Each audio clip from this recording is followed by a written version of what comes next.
GIS Specialist Sarah Hosein has made the case for using geospatial technology to better understand and combat gender-based violence in Trinidad and Tobago.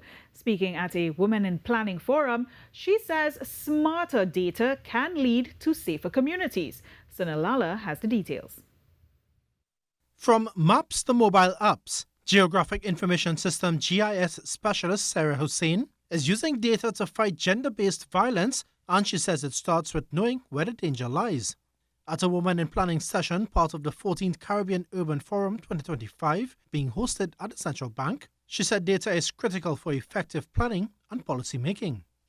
Everything that we do exists somewhere, and knowing where different items are located, where different incidences take place, can help us to know how we can accurately have targeted interventions and how we can make more informed decisions.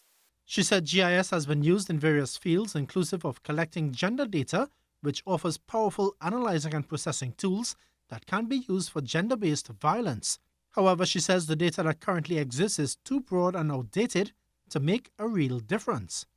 And we see that there are significant data gaps that remain in geospatial, spatial data, GIS data, on gender data collection, the quality of the data, and the coverage, whether it be over the island or the time of collection or the granularity of the data collection itself. And this limits the understanding of the spatial distribution of gender-based violence over time.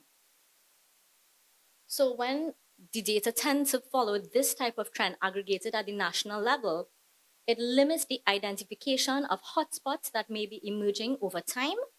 Ms. Hosein pointed to the 2017 Women's Health Survey, a landmark study, but said it lacked the local detail needed to act fast. However, she shared global success stories like a crowdsourced app in India that led to real change. One great example is in a region in New Delhi itself.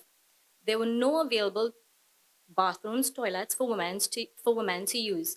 And because they kept reporting on the app as a result of not having all the washrooms to use, they would have to relieve themselves in public spaces. And this led to them being abused in public, and which is so horrible.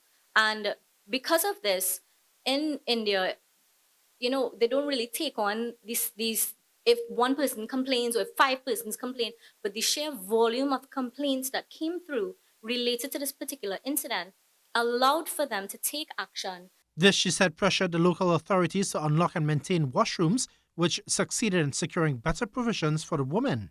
Ms. Hosein also pointed to one critical flaw in the Caribbean, where the sample sizes just don't match up. The sample sizes that are done for the different islands, even for Trinidad and Tobago, that varies as well.